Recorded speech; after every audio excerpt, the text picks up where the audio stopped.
The Temple of Hua Hin in Thailand.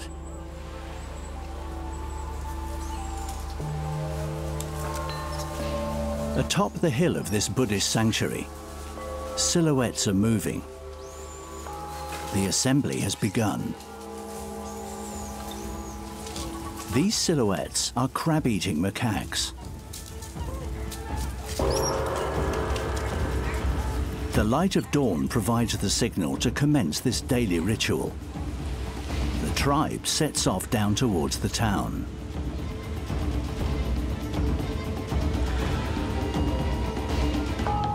Some 300 monkeys hurtle down the hill of the temple. Their determined group appears to be unstoppable.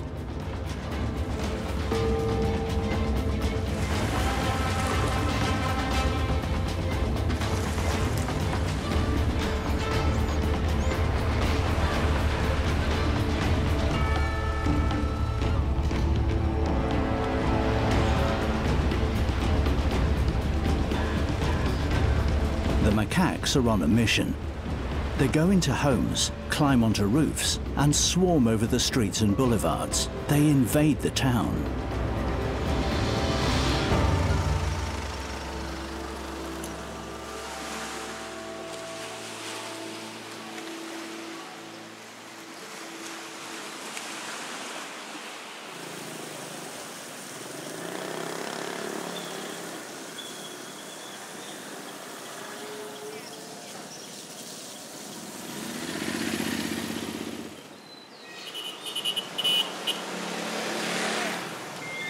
In the seaside resort of Hua Hin, bathed by the Gulf of Thailand, the inhabitants are resigned to seeing the macaques flooding the pavements and swinging from the power lines. As they set off for work, these roaming monkeys have now become a part of their daily lives.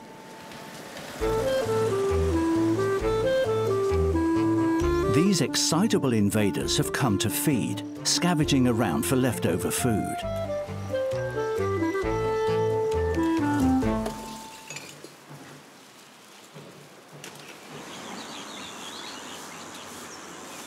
The crab-eating macaques are the most common monkeys on the planet. Their population growth is due to their high adaptability.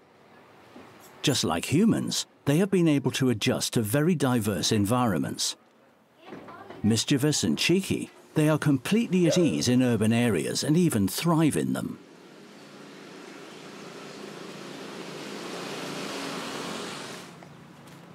It can be all too much for humans, who see their territory invaded by these shameless intruders without any manners, who can cause substantial damage.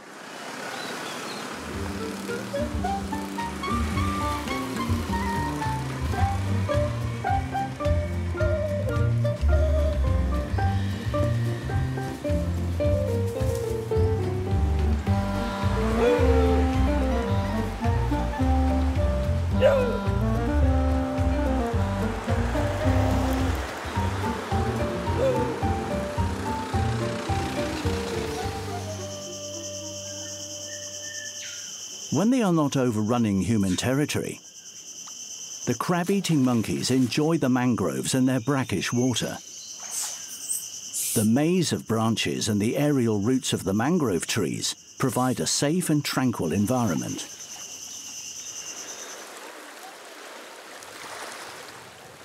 The monkeys go down to the seashore to seek out their favorite meal.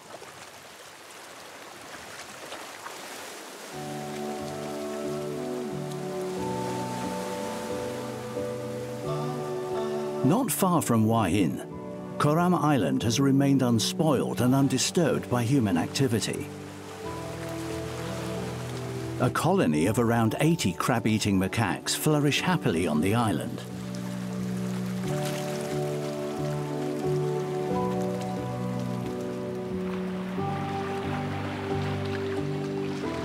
Dr. Amanda Tan has spent 2 years on this island studying the macaques. The primatologist has observed the behavior of the group and has gotten to know the character of every individual that she has filmed and photographed, using her camera like a notebook.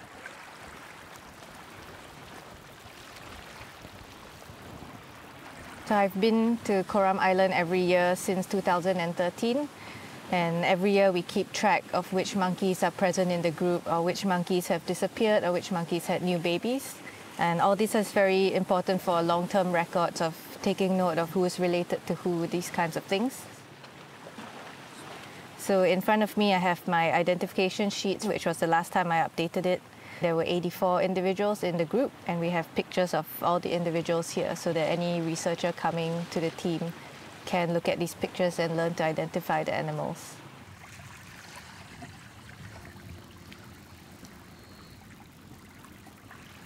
When you watch monkeys for a long time, you definitely know they have different personalities.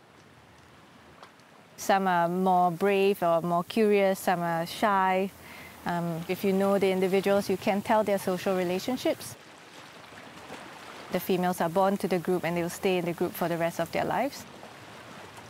Quite often you can see an adult female, her daughter, even her granddaughters, sometimes her auntie or cousins. So the females are all bonded in small family groups within the large group. But for males it's different. So for example, this guy here, he's the alpha male of the group currently. He joined the group about 4 years ago. He protects the group. And in other areas where there's other monkey groups around, he will help to defend the group's home range against the other groups.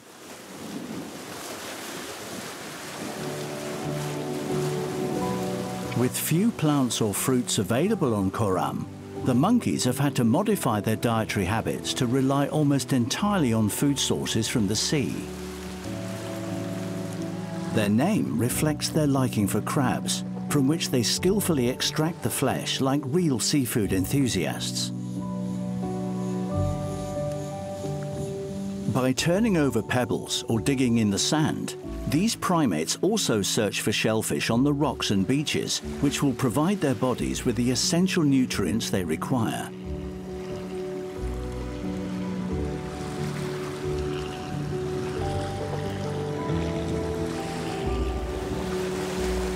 This manna from heaven of molluscs and crustaceans satisfies the needs of the whole colony.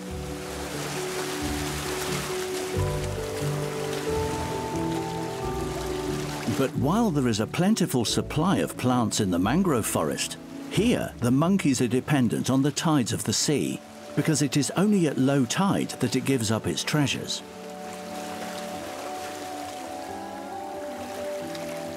So their fishing requires sustained effort during a specific period of time, except when the food gets delivered right to their doorstep.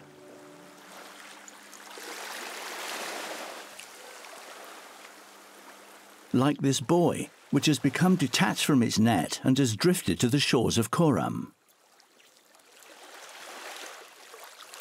A garland of shells is wound around its mast. These shellfish, unknown to the island, provide a welcome opportunity to vary the menu.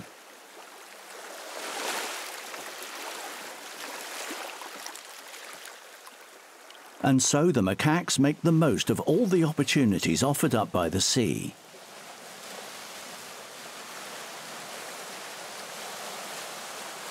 A little group has spotted a dead fish which is floating on the surface, a very appetizing meal. A female who is braver than the rest dives into the water. But why does she suddenly turn back? The gourmands gather on the shore, but not one seems to dare to try their luck. Macaques are normally more audacious. What is holding them back?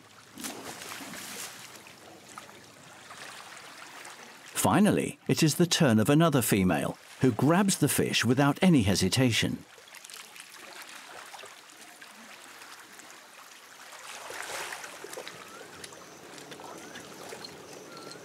It is Ying, the alpha female of the group, the boss in some ways. The spoils are hers by right.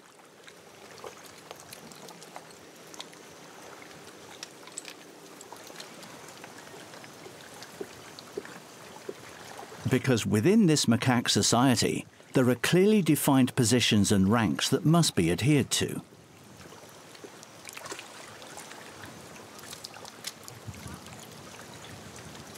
Ying, at the top of the hierarchy, enjoys the privilege of eating first.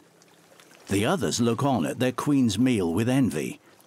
They have to wait until she deigns to share a few leftovers with them.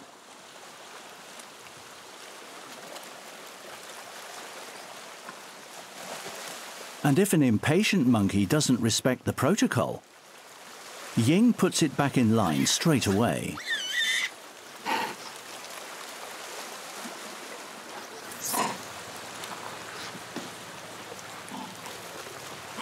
Another female seizes the opportunity to grab the fish, a real treat for her baby.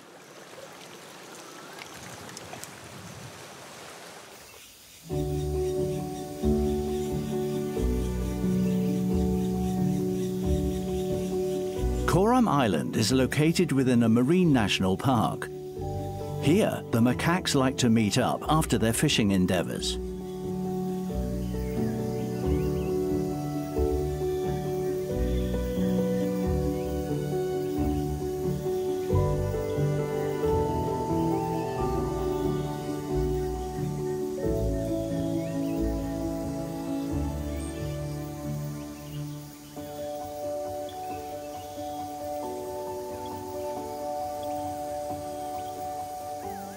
It is a spectacular observation area for Amanda.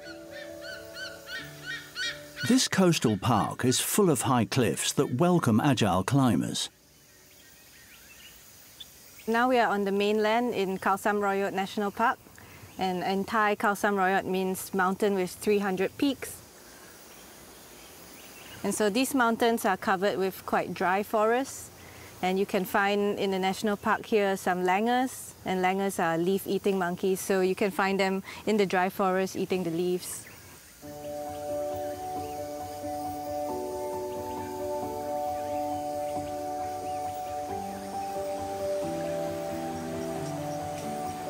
These are dusky leaf monkeys, part of the langur family. For them, these cliffs are a magnificent playground.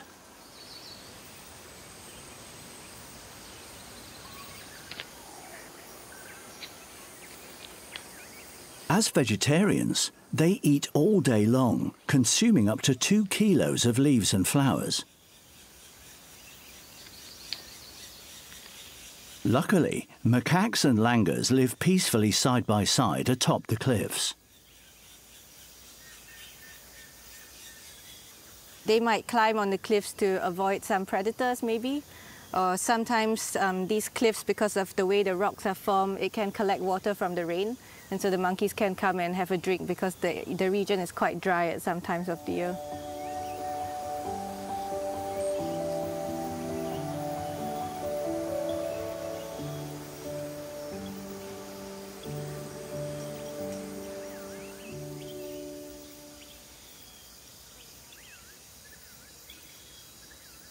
The macaques are sharing a special moment with their little ones. This female is babysitting for her sister. In this matrilineal society, the babies are often passed around. Within the same family group, the females trust each other because they are related and stay within the same group all their lives.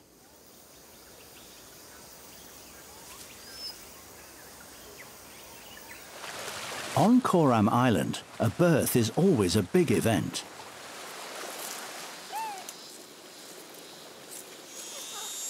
This little one is just a few hours old, born after 6 months of gestation.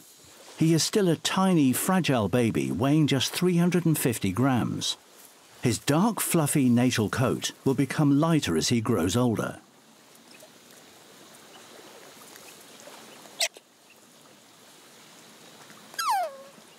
At this age, the little crab-eating macaque never strays too far away from his mother. This close bond is vital to his development. He will stay with her until he is 2 years old.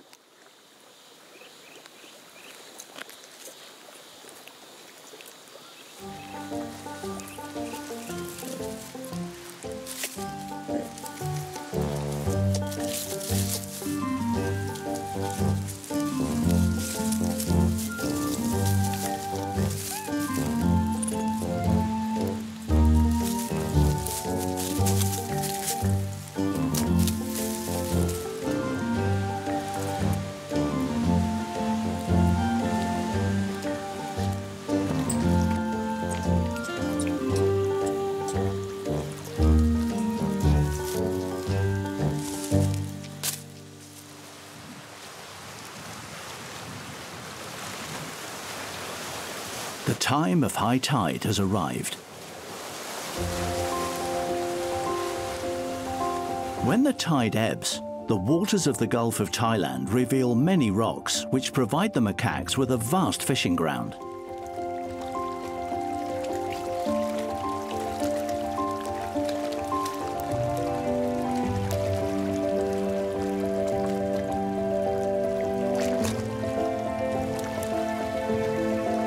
When the tide is low, a huge platter of seafood is served up to them. For the macaques, it is time for a feast.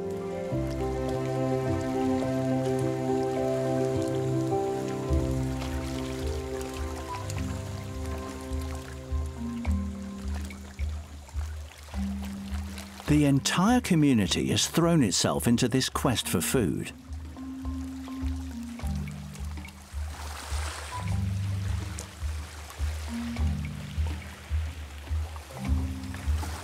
To find the shellfish, they have all their own methods and manage as best they can. Opening them is another matter. The shells are stubborn. They withstand the strong teeth of the macaques and don't surrender easily at all.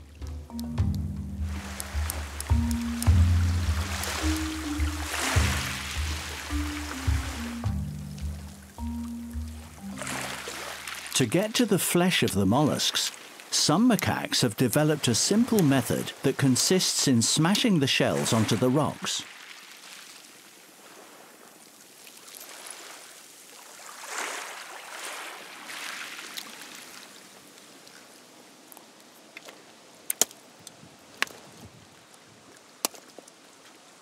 This female prefers to choose a rock that has molluscs already attached to it.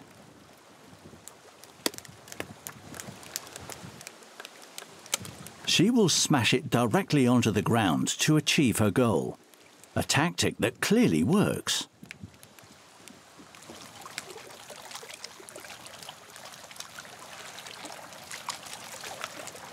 To open the oysters, some crab-eating macaques have developed a more evolved and efficient technique that they have mastered perfectly. Here is a demonstration by Plawan, the dominant male of the group. First, he chooses a piece of rock with the shape and dimensions that best fits his needs.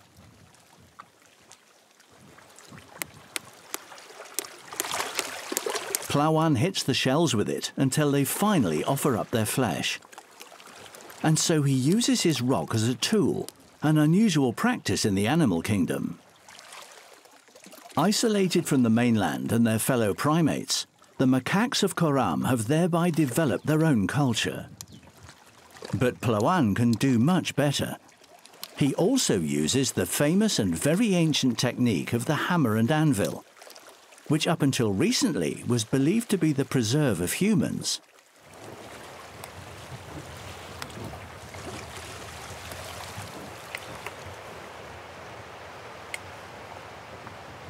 What she's doing is, we call it pound hammering.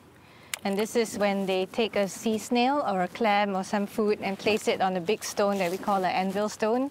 And then they will take a large hammer stone and use the face of the hammer to smash it open. So this is a different technique from the way they crack open rock oysters, where they use the point of the tool to axe hammer open the oyster. It's a great source of protein because the jungle on the island here, or the forest on the island here, it's not very rich in food sources. So the monkeys come out to the shore to exploit the coastal resources instead.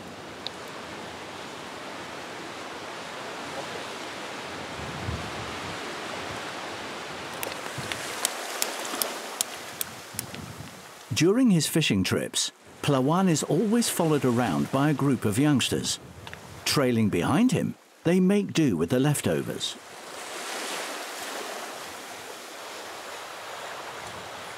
So the young monkeys, they don't get taught. The parents don't teach them, and they learn by following the older monkeys around. So quite often when you see an older monkey using tools, you can find a few smaller, younger juveniles nearby, and the juveniles will watch the adults. And they also, after the adults have finished using tools, they come to take the leftovers. And so they learn in that way that using tools is a behavior that can get you some food.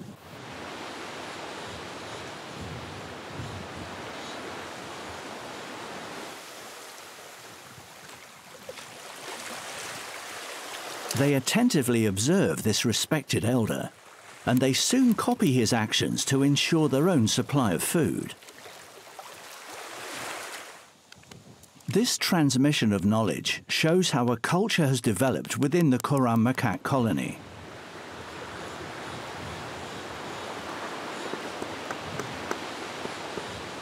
They have different abilities of using tools, so not all of them can use tools. About 60% of the adults in this group can use tools, and some of them just never learn the behavior.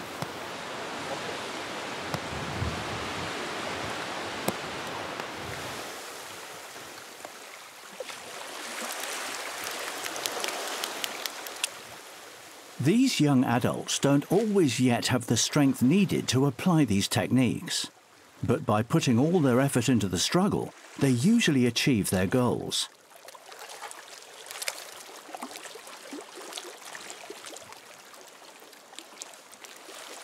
When it is time to eat, the hierarchy of the group must always be respected.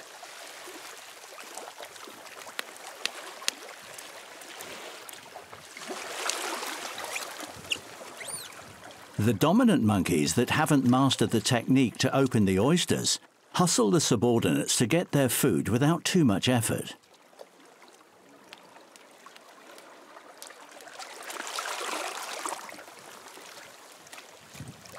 Up until the 1960s, scientists thought that it was only Homo sapiens who were capable of using tools.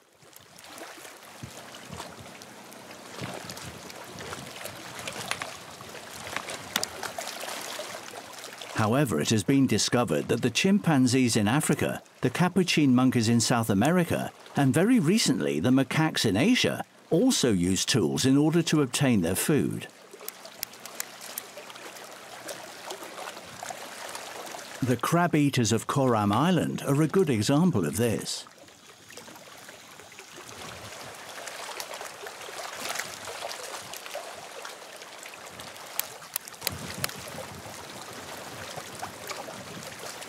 A scientific revolution in some ways, and motivation for us to re-examine our accepted notions of the animal kingdom.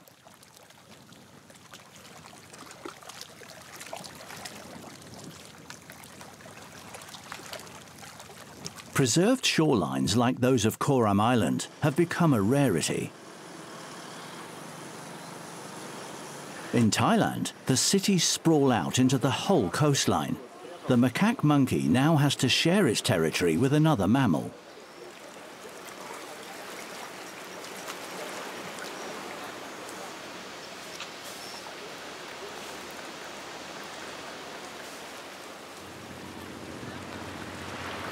In Hua-Hin as well, buildings spring up like mushrooms. This relentless urban development doesn't disturb the lives of the crab-eating macaques from the temple at all.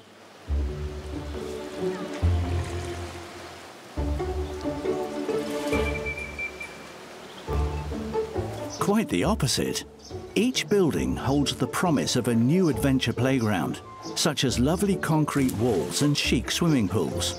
There, they can take a dip and have fun in a group after having dined out in town.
At the hottest time of the day, the atmosphere is less lively in the natural surroundings of Cororam Island.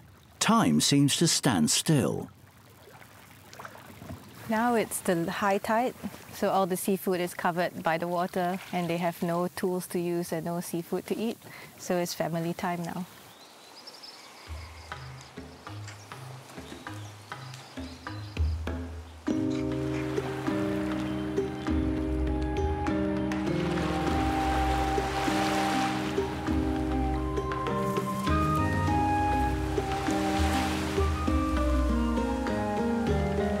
The group of macaques rest, taking a long nap that can last for up to 4 hours.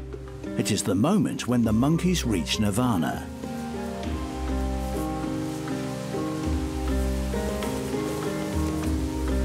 They sleep and groom each other. The aim of this methodical nitpicking is to remove any ticks, leaves or dead skin which clog up their fur. I'll groom you if you groom me.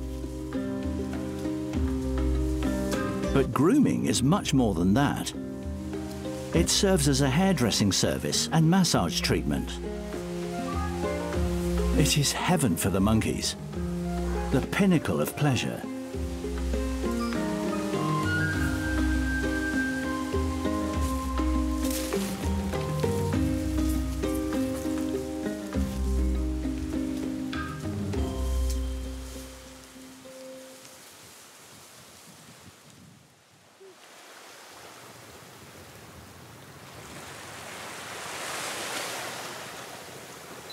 Grooming is very important for maintaining social relationships in the monkeys. They can use it to build relationships. They also use it to help each other keep clean. Or sometimes also if they want something from another individual, they will groom them. So for example, if a female has a baby, quite often other females will groom her so that they can play with her baby. Or the males will groom the females so that later on they can mate with them. There's many different functions for monkeys.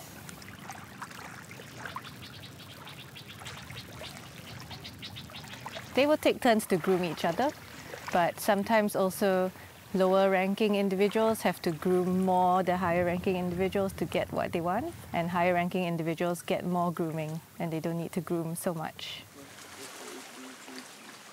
This practice strengthens the feeling of belonging to a group and being part of the same community, which are the foundations of the macaque society.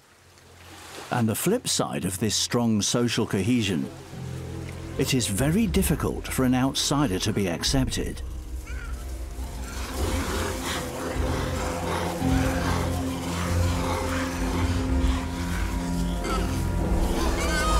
This young adult left his group at puberty and wants to join this one. But unfortunately, he has chosen the wrong moment.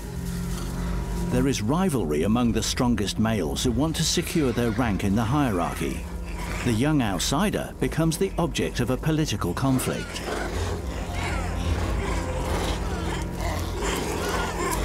The group's dominance is at stake, and so each one asserts himself with biting and extreme violence.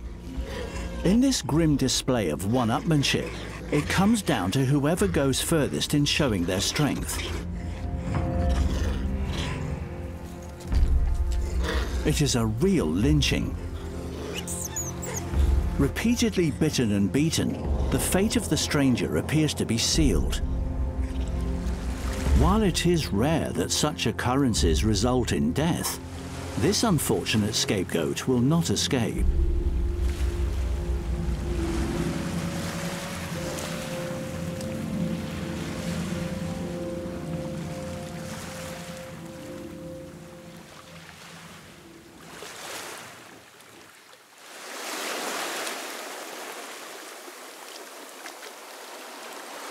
Macaques are not just funny characters who provide us with entertainment.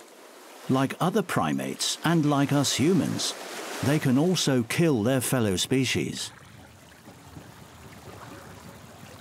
Macaque societies are very political. Just like human societies, there's a lot of struggling for power, especially amongst the males.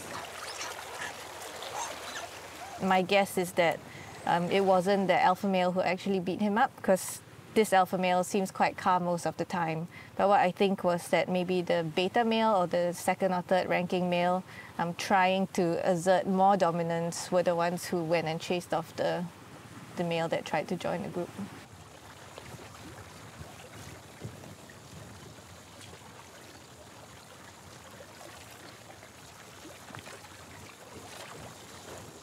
So some males, we call them peripheral males. They got kicked out of the old group and they're looking for a new group to join, but they don't have the power to defeat the leaders of the current group. So they hang around on the outside, and sometimes they try to come in and make relationships with the females or make relationships with some lower ranking males, and eventually maybe they will try to fight against the alpha.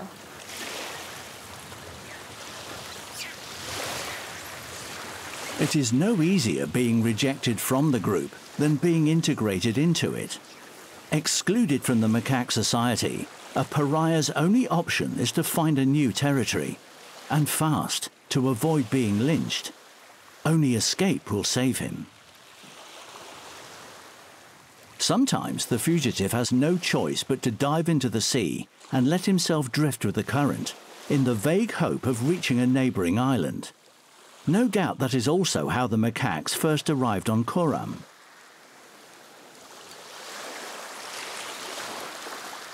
Will this banished monkey find a warm welcome on this small neighbouring island?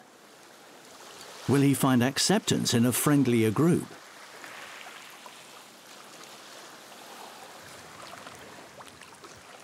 He is going to find out that life on this small island isn't all fun and games, because there, this solitary male will only find other solitary males.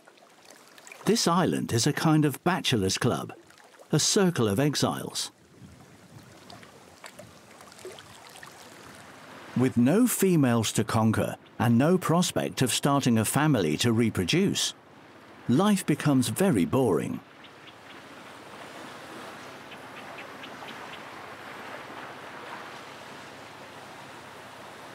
This boredom has long overwhelmed this group of a dozen macaques, who were all castaways from the neighbouring island of Cororam. With scratched out eyes and injuries from fights, these males have to resign themselves to living with other males. It isn't hell, but it seems like it.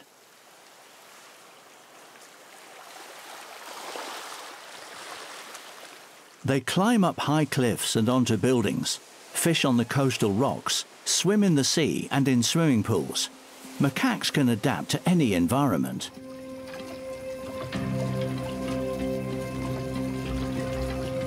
But who would have thought that they would be equally at ease underwater?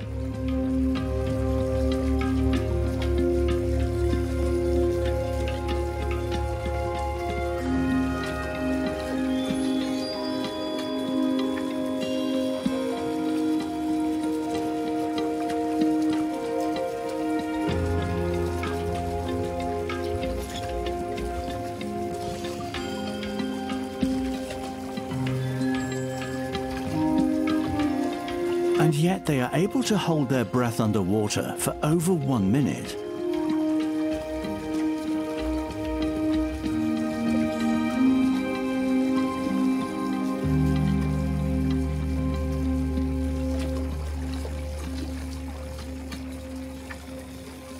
And they have good reason to go diving.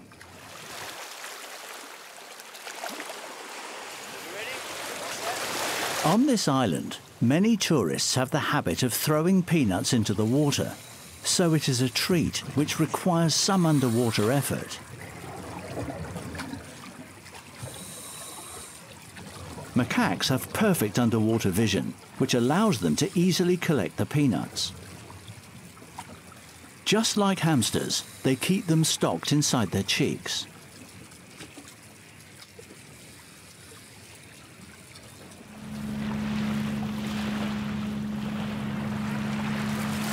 Attracted by this extraordinary show, tourists flock to the macaque territory in their droves, with a constant stream of arrivals throughout the day.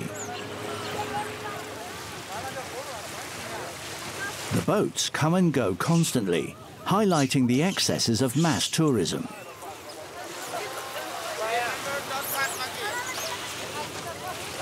Luckily, playing the fool never killed anyone. But are the tourists imitating the monkeys, or is it the other way around?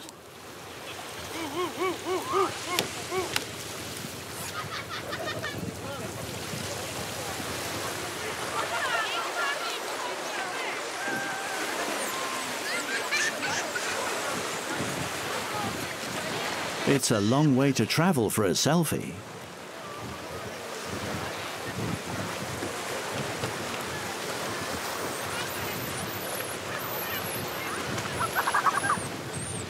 What effect does this excessive feeding have on the behavior of the macaque monkeys? Will it serve to create tame and obese circus monkeys? Thankfully, under Thai law, this feeding in the wild is restricted to fruits, plants and peanuts.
As the last tourists of the day leave the island, the group of macaques can go back to the tranquility of their natural lifestyle. All excited about taking their photos, day trippers will in fact have seen very little of the real life of these monkeys.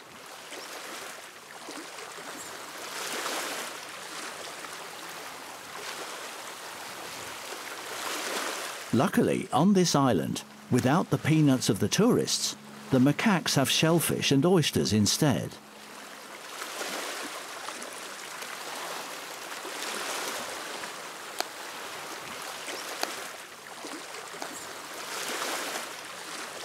But to be able to eat them, some use a very particular technique that is unique to them. The monkeys arm themselves with a large stone and throw it randomly at the rocks with both hands. The shells smash and their flesh is ready to be eaten. This stone throwing might seem less refined than the techniques of their Cororam cousins, but it is just as efficient, maybe even more so. Throw it, break it, eat it. It was during a study on the impact of the 2004 tsunami on the local fauna and flora that scientists discovered that some crab-eating macaques on the islands were using tools.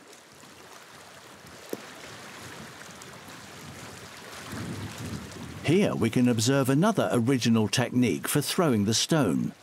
It is a first and a genuine scientific discovery.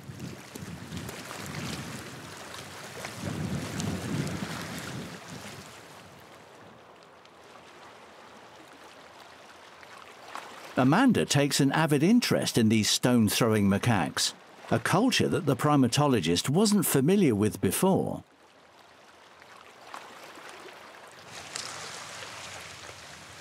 It's really interesting for me to watch this because it's a different group that I never saw before. So he took a really large stone and he just threw it somewhere on the oyster rocks, and then he went to that spot to eat the oyster. It's a totally different style that I haven't seen on any of the islands before.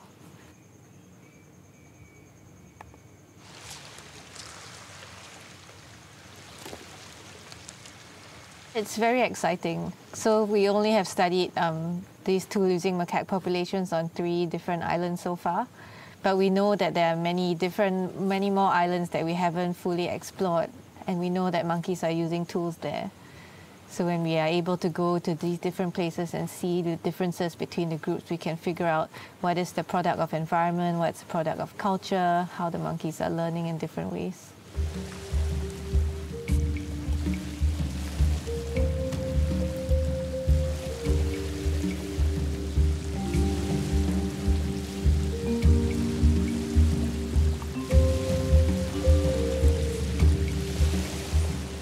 After fishing for oysters, it is finally time to play.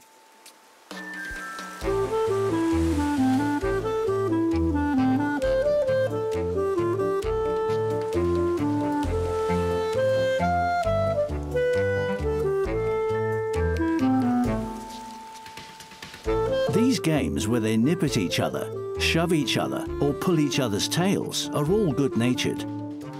Like grooming, it is another way of living together and forging and strengthening social bonds.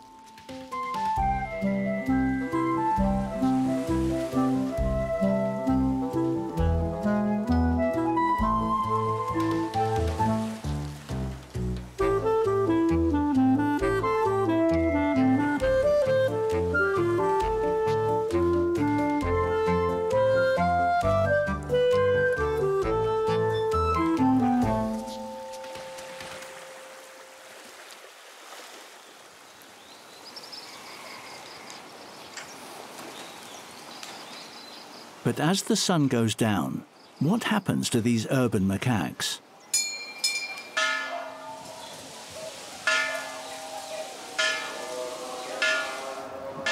With their food supply mission completed, the monkeys of Hua Hin go back up the hill of the temple. Unpopular in the town centre, here they are revered and protected. According to the Ramayana, one of the fundamental texts of Hindu culture, which is very popular in Thailand, the macaques are descendants of the god monkey Hanuman, a hero capable of lifting mountains and killing demons.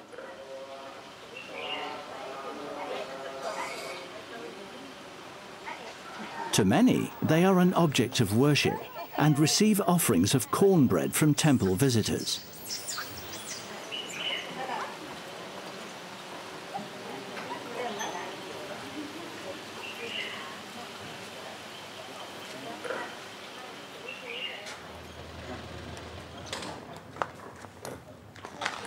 The monks don't just protect the macaques, they look after the well-being of all the animals, like these stray dogs.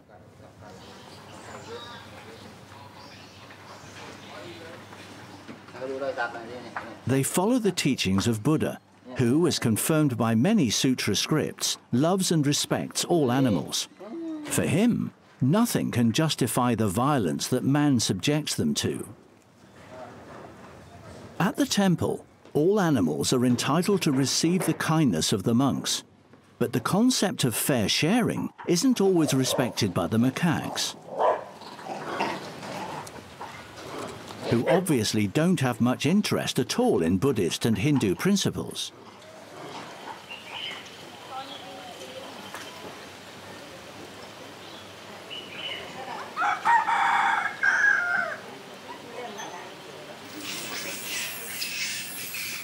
However, they themselves are fed thanks to the generosity of pilgrims who offer them food throughout the day.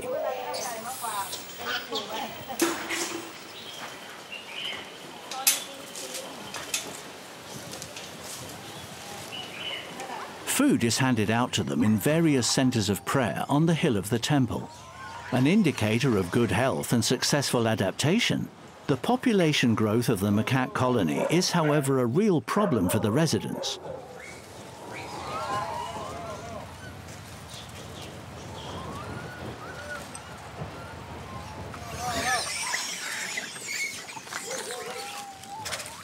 A sterilisation campaign was supposed to control their numbers, but it hasn't achieved the desired effect as yet. The number of monkeys is ever increasing.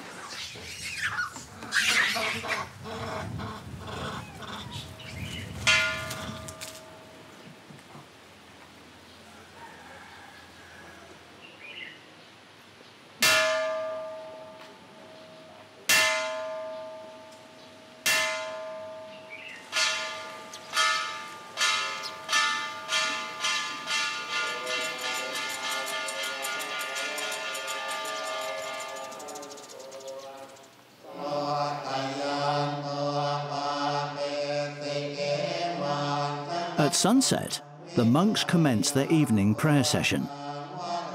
It is a liturgic chant that aims to attain wisdom by evoking positive feelings and a sense of connection to all living creatures.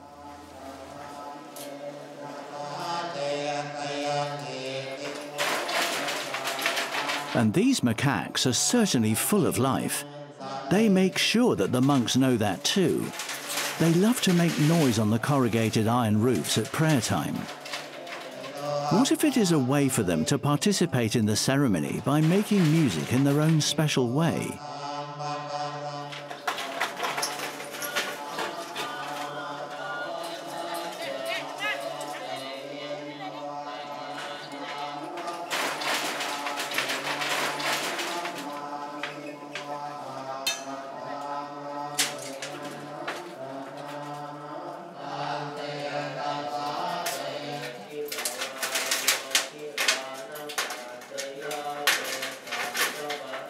This fascination for sound has also been observed in Japan and Bali.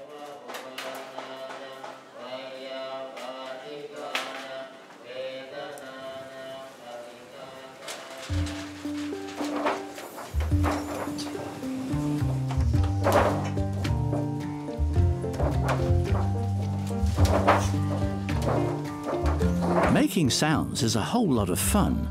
But when the instrument turns into a trampoline, then it's even better.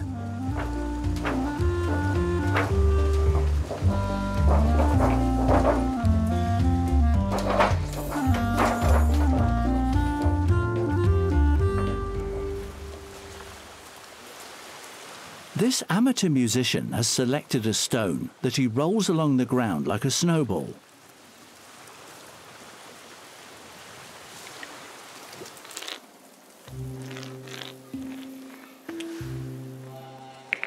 The sounds change according to the object used and the texture of the ground. Are we witnessing the birth of another kind of music here?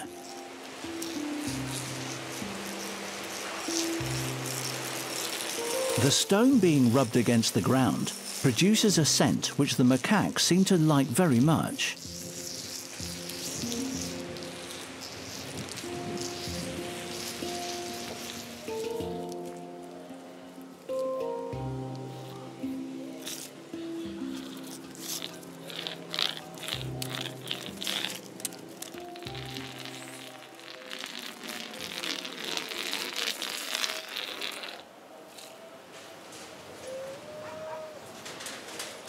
These games of sound create feelings of pleasure in the primates, part of the very fabric of life itself.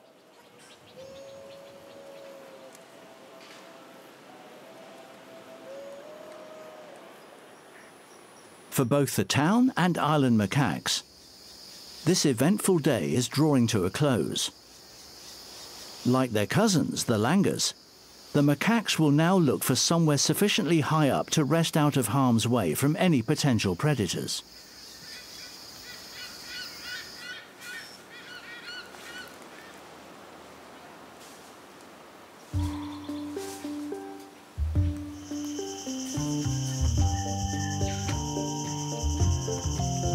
We thought we knew everything about the macaques. We saw them as ordinary, stupid and invasive.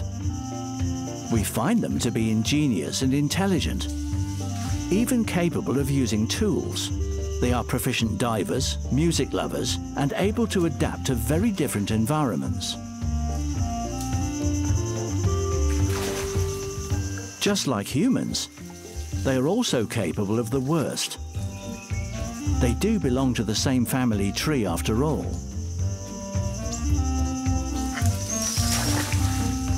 We would rather remember them playing in the swimming pool or the mangrove, with images of friendliness rather than those of violent conflict.